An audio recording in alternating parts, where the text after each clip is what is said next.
Social media వచ్చిన తర్వాత మనుషుల్లో ఉన్నటువంటి వికృత బుద్ధులు, వికృత చేష్టలు, అనైతికమైనటువంటి కార్యకలాపాలకు వాళ్ళ హృదయం ఎలా స్పందిస్తుందో ఇవన్నీ కూడా డార్క్ కామెడీ అనే రూపంలో బయటపడతానే ఉన్నాయి. వాళ్ళ కామెంట్లలో వాళ్ళ పైశాచికత్వాన్ని ప్రదర్శించే వాళ్ళు ఉన్నారు. వాళ్ళ మాటల ద్వారా లేదా వాళ్ళ పోస్టుల ద్వారా, వాళ్ళు చేసే మీమ్స్ ద్వారా, వాళ్ళు చేసే పనికి మాలిన వీడియోల ద్వారా వాళ్ళలో ఉన్నటువంటి పైశాచికత్వాన్ని ఎప్పటికప్పుడు సమాజం మీదకి చూపిస్తూనే ఉన్నారు. దాన్ని యాక్సెప్ట్ చేసి, దాన్ని సబ్స్క్రైబ్ చేసి, దాన్ని షేర్ చేస్తూ, దాని కింద పాజిటివ్గా కామెంట్లు చేస్తూ ఇది మాకు కావాలి అన్నట్టుగా ఒక గుంపు ఒక వర్గమే వాళ్ళకి సపోర్ట్ చేసేవాళ్ళు కూడా సమాజంలో ఉన్నారు. మీకు ప్రస్తుత ఉదాహరణ మీ అందరికీ తెలుసు.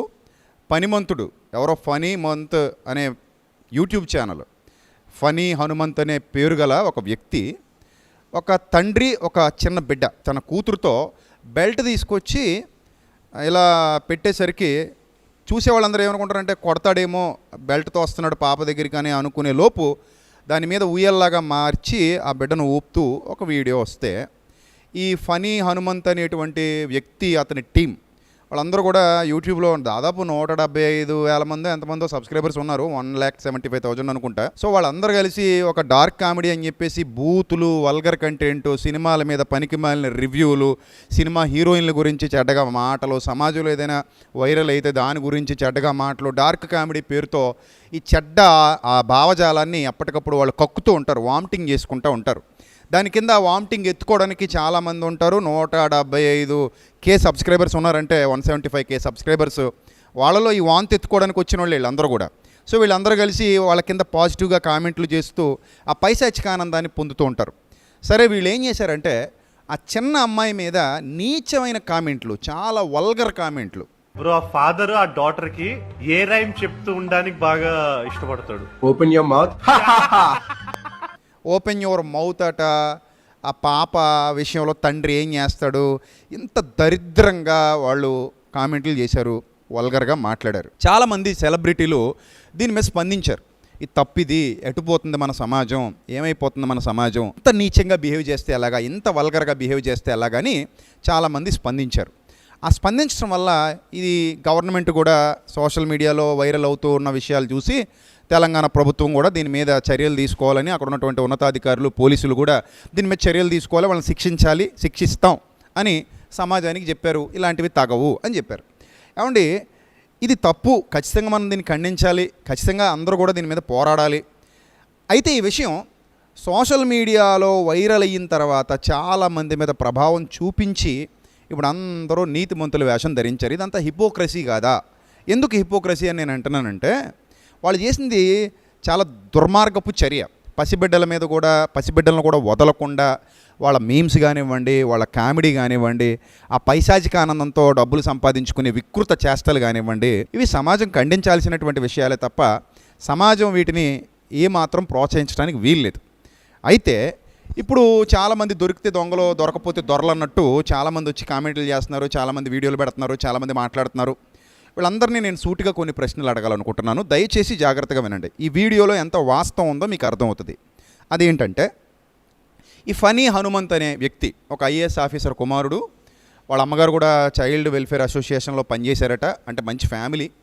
ఆ మంచి ఫ్యామిలీలో ఉన్నటువంటి ఈ వ్యక్తి ఆ మంచితనాన్ని కంటిన్యూ చేయలేక తన చెడు హృదయాన్ని, ఆ చెడుగుతో నిండిపోయినటువంటి నీచ బుద్ధిని, కుసంస్కారాన్ని, ఆ మిగిలిన ఫ్రెండ్స్ కూడా అలాంటి దౌర్భాగ్య స్వభావం కలిగిన వాళ్ళే, వీళ్ళందరూ కలిపి బయట పెట్టుకొని ఆ వీడియోల రూపంలో సమాజం మీదకి వామిటింగ్స్ చేసుకున్నారు. సరే, వాళ్ళని ఖండించాలి, ఖచ్చితంగా అందరం ఖండించాలి, ఇలాంటివి జరగకూడదు, రైట్. ఇప్పుడు నేను కొన్ని క్వశ్చన్స్ అడుగుతాను. నా క్వశ్చన్స్కి జెన్యూన్గా ఆన్సర్ చేయాలి ఇక్కడ ఈ వీడియో వీక్షిస్తున్న వాళ్ళందరూ. ఆ క్వశ్చన్స్ ఏంటంటే, ఈ మధ్యకాలంలో నేను ఎప్పుడూ కూడా ఒక వ్యక్తిని లేదా ఒక వీడియో క్రింద డాష్ కొడుక అంటే వాళ్ళ అమ్మని దుర్భాషలాడుతూ డాష్ కొడుక అనే పదప్రయోగం నేను ఎప్పుడు చేయలేదు. అలాంటి కామెంట్ నేను ఎప్పుడు పెట్టలేదు ఈ మధ్యకాలంలో. అలాంటి మార్పు నాలో వచ్చింది అన్నవాళ్ళు నాకు జవాబు చెప్పాలి కింద. నేను ఆ కేటగిరీకి చెందుతాను. Yes, I'm the person. మీరు అడుగుతున్నటువంటి ఆ క్వాలిటీ నాలో ఉంది. నేను ఎప్పుడూ కూడా ఎవరిని అమ్మ పేరుతో దూషించలేదు, లేదా ఈ మధ్యకాలంలో నేను ఎప్పుడు దూషించలేదు. గతంలో వాళ్ళు దూషించి ఉండొచ్చు, కానీ ఈ మధ్య నాలో చాలా మార్పు వచ్చింది, నేను ఎప్పుడు దూషించలేదు. ఇది మీ సమాధానం నాకు కావాలి. ఇది అవును అనే వాళ్ళ సమాధానం నాకు కావాలి. కాదు అనే వాళ్ళ సమాధానం కూడా నాకు కావాలి. రైట్.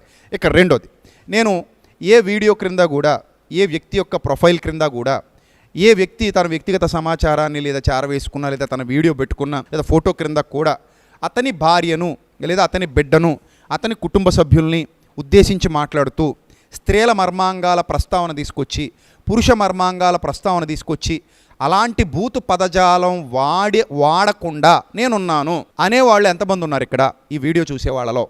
దయచేసి మీరు కామెంట్ చేయండి. నేను ఎప్పుడు అలాంటి పదాలు వాడను. ఒకవేళ ఏదైనా చెప్పాలనుకున్న చాలా సంస్కారంగా చెప్తాను, చాలా సభ్యత పూర్వక విధానంతో చెబుతాను. అంతే తప్ప ఇలాంటి పదాలు నేను ఎప్పుడు నా నోట్లోంచి వాడను. సోషల్ మీడియాలోనూ వాడను, బయట కూడా వాడను. అలా స్త్రీలను మర్మాంగాల పేరుతో, పురుషుల మర్మాంగాల పేరుతో దూషించేటువంటి నీచ హృదయం నాకు లేదు అనేవాళ్ళు ఎంతమంది ఉన్నారు ఇక్కడ ఈ వీడియో వీక్షిస్తున్నటువంటి వీక్షకులందరిలో? ఈ ఎన్ని వ్యూస్ వస్తున్నాయో అందులో ఎంతమంది ఈ పాజిటివ్గా రెస్పాండ్ అవుతూ సమాధానం చెప్పగలరు? ఒకసారి ఈ టెస్ట్లో ఎంతమంది పాస్ అవుతారో చూడండి. ఇక మూడోది, మనం విభిన్న మతాలు ఉన్నాయి, మన దగ్గర విభిన్న సంస్కృతులు ఉన్నాయి, విభిన్న ఆలోచన విధానాలు కలిగిన వాళ్ళు ఉన్నారు ఇక్కడ. ఎవరైనా తన వ్యక్తిగత మతాన్ని కానీ, దేవుళ్ళను కానీ, దేవతలను కానీ, గ్రంథాలను కానీ నేను ఎప్పుడు దూషించలేదు. నిర్నిమిత్తంగా నేను ఎప్పుడు దూషించలేదు. ఆ దేవుళ్ళను గురించి, ఆ దేవతల గురించి, లేదా ఆ వ్యక్తులను గురించి, ఆ మతాలను గురించి, ఆ పుస్తకాలు లేదా గ్రంథాలను గురించి నేను ఎప్పుడు తప్పుడు కోతలు కుయలేదు, బూతు మాటలు నేను వాడలేదు. అలాంటి బూతు కామెంట్లు నేను ఏ వీడియో క్రింద ఎప్పుడూ చేయలేదనేటువంటి సంస్కారం కలిగినటువంటి వ్యక్తులు ఎంతమంది ఉన్నారు ఇక్కడ? సో వాళ్ళు నేనున్నాను అని కామెంట్ చేయాలి. నేనున్నాను, ఆ కోవకు నేను చెందుతాను, నేను ఏదైనా చెబితే సంస్కారంతో చెప్తాను, నేను ఏదైనా చెప్తే సభ్యతతో చెప్తాను అనే వాళ్ళు ఎంతమంది ఉన్నారు ఇక్కడ ఈ సోషల్ మీడియాలో? ఒకసారి మీరు పరీక్షించండి.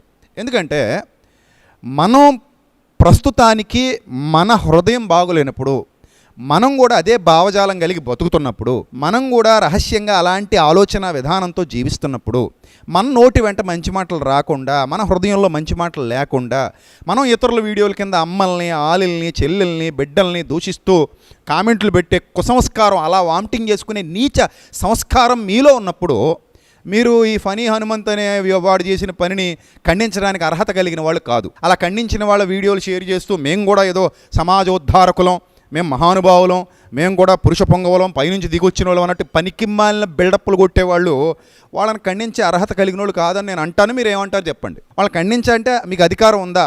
మీరు పచ్చిబూతులు మాడుతూ కామెంట్లు చేసినప్పుడు, మీరు పచ్చిబూతులు మాడుతూ ఎదుటివారిని ఇబ్బంది పెట్టినప్పుడు, వాళ్ళు మీరు ఒకటే కదా. వాడు దొరికాడు, మీరు దొరకలేదంటే ఈ పనికిమాలిన హిపోక్రసీ ఎంతకాలం? ఇలాంటి వాళ్ళు ఇప్పుడు సమాజంలో ఎంతమంది ఉన్నారు? సాయి ధరమ్ తేజ్ గారు పోస్ట్ చేశారు. సాయి ధరమ్ తేజ్ గారు చాలా మంచి వ్యక్తి, ఆయన పోస్ట్ చేశారు. ఏమని? ఇవి మంచివి కాదు, ఇవి ఖండించండి, కరెక్ట్ కాదు, ఇది మీరు సమాజానికి బుద్ధి చెప్పండి అని చెప్పేసి ఉన్నతాధికారులకి తెలంగాణ ప్రభుత్వాన్ని ఇంక్లూడ్ చేస్తూ వాళ్ళని పోస్ట్ చేశారు. మంచి పద్ధతి. ఇప్పుడు నేను ఏమంటానంటే, పక్కోడి భార్యను లేపుకుపోవడానికి ఒక స్కిట్ చేస్తే ఎలా ఉంటుందనే కాన్సెప్ట్ మీద ఒక వీడియో లేదా ఒక ప్రోగ్రాం, జబర్దస్త్ లాంటి ప్రోగ్రాం, అందులో చంద్ర ఏదో పేరు ఉంటుంది, అలాంటి వ్యక్తులు అలాంటి ప్రదర్శనలు చేస్తున్నప్పుడు, జడ్జిలు పగలబడి నవ్వుతున్నప్పుడు, విరగబడి నవ్వుతున్నప్పుడు, ఇది సమాజానికి మంచి సంకేతమా? ఇలాంటి నీచమైన కామెడీ చూసి మనం ఆనందపడాలా? ఇలాంటి నీచమైన కామెడీ ఒకవేళ మన ఇంట్లోనే మన అమ్మకి ఎవడో సైట్ కొడితే ఎలా ఉంటుంది? మన చెల్లెమ్మకి ఎవడో, అలాగే పెళ్ళైన మన చెల్లెమ్మకి అలా సైట్ కొడితే ఎలా ఉంటుంది? పెళ్ళైన నా భార్య విషయంలో అలాగే ఎవడైనా బిహేవ్ చేస్తే ఎలా ఉంటుంది? దాన్ని నేను జీర్ణించుకోగలనా, లేకపోతే పక్కోడు చేస్తున్న పనికిమాలి స్కిట్ చూసి నవ్వుకోగలనా, నవ్వుకుంటానా, ఏ స్థాయిలో నా మనస్తత్వం ఉందని పరీక్షించుకుని ఆనందపడి కింద కామెంట్ చేసినోడు, షేర్ చేసినోడు, దాన్ని సబ్స్క్రైబ్ చేసినోడు ఎంతమంది ఉన్నారు? దాని మీద పోరాడాలని ఈ మహానీతిమంతులందరూ మరి ఆ జడ్జిలు నవ్వుకుంటూ జడ్జి చేస్తున్నప్పుడు, ఆ పనికిమాలిన వల్గర్ కామెంట్లతో, వల్గర్ ఆలోచన విధానంతో వీడియోలు చేస్తున్నప్పుడు, డబల్ మీనింగ్ డైలాగులతో రెచ్చిపోతున్నప్పుడు, ఆడవాళ్ళ మీద అంగాంగ ప్రదర్శనలు చేస్తున్నప్పుడు మరి వీళ్ళందరూ ఏమైపోయారు? ఇవన్నీ ఒక్కరోజులో వచ్చేసివి కాదు. ఇప్పుడు ఆ ఫనీ హనుమంత్ అనే వ్యక్తి ఎవరో ఒక్కరోజులో చెడిపోయి, ఒక్కరోజులో అతని ఆలోచన విధానం, అతని టీం ఆలోచన విధానం చెడిపోయి, ఇంత క్రూరంగా పసిబిడ్డనను కూడా చూడకుండా ఇంత క్రూరంగా చేసి మళ్ళీ అతను ఏమని చెప్పి సమర్థించుకుంటున్నాడు, మేము డార్క్ కామెడీ చేసాం అంతే తప్ప మేము కావాలని చేసింది కాదు, ఏదో డార్క్ కామెడీలో భాగంగా అలా మాట్లాడాల్సి వచ్చిందని సమర్థించుకుంటున్నాడు అతను. సో అంటే ఇది ఒక్క రోజులో అయిపోతారు, ఇలాగా అవ్వరు కదా. It will take some time. రోజుకి వాళ్ళలో ఈ అసభ్య భావజాలం పెరిగి వాళ్ళు అలా సమాజంలో చీడ పురుగులు అవుతారు. కొందరేమో తెలిసి, కొందరు తెలియక, కొందరు దొరికి, కొందరు దొరక్క. మొన్న ఎవడో 4 ఏళ్ల పసిబిడ్డను అత్యాచారం చేశాడు ఎత్తుపోయి. సో వాడొక దుర్మార్గుడు, ఆ దుర్మార్గపు భావజాలం కలిగినోడు బయట పడిపోయి కక్కేశాడు. సో నేను అక్కడ వరకు చూసి లైక్ కొట్టా,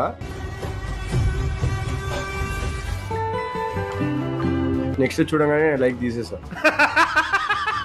వీళ్ళలో కూడా అలాంటి దుర్మార్గ భావజాలం ఉంది. ఆ కిందనున్న వ్యక్తి ఏమన్నాడో విన్నారు కదా మీరు. ముందేదో ఎక్స్పెక్ట్ చేసాడట, అతని ఎక్స్పెక్టేషన్ తగ్గట్టుగా లేదట వీడియో ఇది. ఆ బెల్ట్ పట్టుకుని వస్తుంటే ఏదో ఎక్స్పెక్ట్ చేశాడట, కానీ చివరికి అలా బెల్ట్ మీద ఎక్కించుకుని ఊపేసరికి వాడి ఎక్స్పెక్టేషన్స్కి వీడియో రీచ్ అవ్వలేదట. అంత పైశాచికత్వాన్ని ప్రదర్శించాడు. వాళ్ళ అమ్మగారు చూస్తే ఎంత బాధపడతారో మరి, నిజంగా ఆవిడ సంస్కారవంతురాలు అయితే. వాళ్ళ నాన్నగారు చూస్తే ఎంత బాధపడతారో, ఇలాంటి దరిద్రుడిని కన్నాను అని. ఇలాంటి దరిద్రులు ఇంకా సమాజంలో ఎంతమంది ఉన్నారు మీరు ఆలోచన చేయండి. సో వాళ్ళు మాత్రమే, ఎవడైతే మార్పు చెందాడో వాడు మాత్రమే ఖండించడానికి అర్హుడవుతాడు. అదే భావజాలం కలిగి ఇప్పటికే బతుకుతూ ఇతరులని పచ్చిబూతులు మాట్లాడుతూ వీడియోల కింద చూడండి, మంచి చెప్పినా కూడా ఫేస్బుక్లో ఇన్స్టాగ్రామ్లో నీచమైన కామెంట్లు చేసే దుర్మార్గులు మనకు కనబడుతుంటారు. మంచి చెప్తుంటాం, ఆ మంచి కింద కూడా బూతులు మాట్లాడుతూ కామెంట్లు చేస్తారు. అమ్మలను తిడతారు, అక్కలను తిడతారు, ఆలిని తిడతారు, చెల్లిని తిడతారు, బిడ్డను తిడతారు. అలాంటి దరిద్రుడు, అలాంటి నీచుడు, అలాంటి కుసంస్కారంతో బతుకుతున్న అలాంటి నీతిమాలిన కుక్కలాంటోడు వీళ్ళని ఖండించడానికి అర్హుడవుతాడా మీరు ఆలోచించండి. సో ఎప్పటికి మరి ఈ సమాజం బాగుపడుతుంది? ఎప్పుడు మనం సమాజాన్ని బాగు చేయగలం? గవర్నమెంట్ కూడా ఎవరో సెలబ్రిటీస్ స్పందిస్తే తప్ప, సెలబ్రిటీస్ ద్వారా వైరల్ అయితే తప్ప చాలామందిలో మోటివేషన్ రాదు. ఒక ఎక్కువ మంది షేర్ చేస్తుంటే మోటివేషన్ వచ్చేస్తుంది. ఇద్దరు ముగ్గురు షేర్ చేసి వదిలేశారనుకోండి, వీళ్ళు పెద్ద పట్టించుకోరు. ఆ హైప్ రావాలి. హైప్ వస్తే మనలో ఉన్న నీతిమంతుడు బయటకు వస్తాడు, మనలో ఉన్న సంఘ సంస్కర్త బయటకు వస్తాడు, లేకపోతే రాడు. మిగిలిన టైంలో ఎప్పుడు సమాజానికి పనికొచ్చే మాటలు మనం మాట్లాడం. మిగిలిన టైంలో ఎప్పుడు సమాజాన్ని ఉద్ధరించే మాటలు మనం మాట్లాడం. మన నోట్ల నుంచి రావు, మంచి విషయాలు రావు. ఒకవేళ ఎవడైనా నాబోటుడు మంచి మాటలు 4 చెప్పినా వాడి కింద కామెంట్లు పెట్టి నువ్వు అలాగా, నీ ఇంట్లో అలాగా, వాళ్ళ ఇంట్లో ఇలాగా, నీ మతం అలాగా, నా మతం ఇలాగా, నీ జాతి అలాగా, నా జాతి ఇలాగా, నీ కులం వల్ల నా కులం ఇలా, ఇలాంటి దరిద్రం అంతా కక్కుతా ఉంటారు. ఇంత వామిటింగ్లు చేసుకునే మనుషులు ఎక్కువైపోయారు రోజు రోజుకి. సోషల్ మీడియా మీద ప్రభుత్వానికి ఏం బలం ఉంది నేను అడుగుతున్నాను ప్రభుత్వాన్ని. అటు రేవంత్ రెడ్డి గారు కానివ్వండి, ఇప్పుడు చంద్రబాబు నాయుడు గారు కానివ్వండి, సోషల్ మీడియా మీద మీ ప్రభావం ఎంత? మీరు దాన్ని ఎంతవరకు కంట్రోల్ చేయగలుగుతున్నారు? సోషల్ మీడియాలో ఇష్టం వచ్చినట్టు చెలరేగిపోతున్న వ్యక్తులు ఉన్నారు. ఇష్టం వచ్చినట్టుగా బూత్ వీడియోలు, బూత్ కంటెంట్ వెళ్ళిపోతుంది సమాజంలోనికి. దాన్ని చూసి డార్క్ కామెడీ పేరుతో ఎంజాయ్ చేస్తున్నటువంటి నీచులు ఉన్నారు. వాళ్ళని మీరు ఎంతవరకు కంట్రోల్ చేయగలుగుతున్నారు? సైబర్ క్రైమ్ ఎంతవరకు కరెక్ట్గా పనిచేస్తుంది? ఇప్పుడు మన ఇంట్లో వాళ్ళ ఫోటోలు కానివ్వండి, లేకపోతే పిల్లల ఫోటోలు కానివ్వండి, బయట పెట్టుకోగలిగే ధైర్యం ఉందా మనకి? సెలబ్రిటీల పిల్లల్నే వదలట్లేదు. సెలబ్రిటీల పిల్లల గురించి చాలా నీచంగా, దౌర్భాగ్యంగా కామెంట్లు చేస్తున్నారు. అంతెందుకు, ఒక సీఎం గారి భార్యని అసెంబ్లీ వేదికగా కించపరచడం మనం చూసాం. ఒక సీఎం గారి భార్యని సోషల్ మీడియాలో ఏదో తెల్లవారుజాము 3 గంటలంటూ ఇష్టం వచ్చినట్టుగా కించపరచడం మనం చూసాం. అందులోనూ వెధవలు ఉన్నారు, ఇందులోనూ వెధవలు ఉన్నారు, నీతి మాలిన బ్రతుకుతున్న వాళ్ళు ఉన్నారు. మరి ఇలాంటప్పుడు ఏంటి ఇంకా సోషల్ మీడియా అంటే ఏంటి చెప్పండి? ఇంక ఇష్టం వచ్చినట్టు ఎవడికి నచ్చింది వాడు కక్కేయడమేనా? ఎవడికి నచ్చింది వాడు మాట్లాడేయడమేనా? ఎవడికి నచ్చినట్టుగా వాడు బతికేయడమేనా? మనం చెప్పడానికి సరిపోతామా సమాజానికి? బుద్ధి మీరు ఆలోచించండి, బాగా ఆలోచించి మంచి నిర్ణయం తీసుకోండి. ముఖ్యంగా ప్రభుత్వాల దృష్టికి దయచేసి తీసుకెళ్ళండి. రేపొద్దున మీ ఆడపిల్లలు, మీ ఇంటి ఆడబిడ్డలు, మీ తల్లులు, మీ భార్యలు, మీ చెల్లెళ్ళు, మన అక్కలు, మన అమ్మలు, మన తల్లులు, మన చెల్లెళ్ళు, మన బిడ్డలు వాళ్ళు సంతోషంగా మన కళ్ళ ముందు తిరగగలిగేటువంటి పరిస్థితి, వాళ్ళు ధైర్యంగా సోషల్ మీడియాలో వాళ్ళ భావాలు వ్యక్తపరచగలిగేటువంటి పరిస్థితి, లేదా వాళ్ళ ప్రొఫైల్లో వాళ్ళ పిక్ ధైర్యంగా పెట్టుకోగలిగేటువంటి పరిస్థితి రావాలంటే చట్టాలు కఠినతరం చెయ్యాలి. డైరెక్ట్గా ఎవడైనా మాట్లాడడానికి భయపడతాడు. సోషల్ మీడియాలో కామెంట్లు ఉన్నాయి కదా అని నోటికొచ్చినట్టు వాడిలో ఉన్న పైశాచిక తత్వాన్ని అంతటిని కక్కేస్తున్నాడు. అలా కక్కకుండా వాళ్ళ నోళ్ళు కొట్టగలిగేటువంటి పరిస్థితులు, కఠినతరమైన చట్టాలు ఈ సోషల్ మీడియా వేదికగా తీసుకొని రావాలి. ఎవడికి పడితే వాడికి ఎలా పడితే అలాగా ఏదో భావ ప్రకటనా స్వేచ్ఛ పేరుతో నీచమైన భావజాలాన్ని, కుసంస్కారాన్ని, ఇతరుల మనోభావాలు దెబ్బతీసే విధంగా, ఇతరుల్ని గాయపరిచే విధంగా, ఇతరుల్ని ఇబ్బంది పెట్టే విధంగా, అటు సెలబ్రిటీ పిల్లల్ని వదలకుండా, ఇటు సామాన్యుల పిల్లల్ని వదలకుండా, హీరోయిన్లు వదలకుండా, హీరోలు వదలకుండా, సోషల్ మీడియాలో తమ ప్రభావాన్ని చూపిస్తున్న మంచి మంచి వ్యక్తుల్ని వదలకుండా ఎలా పడితే అలా ఆలోచిస్తున్న వాళ్ళు చాలామంది ఉన్నారు కదా. మరి వాళ్ళందరి పరిస్థితి ఏంటి? వాళ్ళకి అధికారం ఉందా ఖండించడానికి? సో మీరు అందరూ ఆలోచించి మీ అభిప్రాయాలు, నేను చెప్పేది రైటా రాంగా, మీ అభిప్రాయాలు దయచేసి కామెంట్ల రూపంలో తెలియజేయండి. మీకు ఈ వీడియో వాస్తవం అనిపిస్తే ఎవరొకరికి షేర్ చేసి ఈ భావజాలాన్ని పంచటంలో నాతో పాటు పాలిభాగస్తులు అవ్వండి. Thank you, love you all, thank you so much.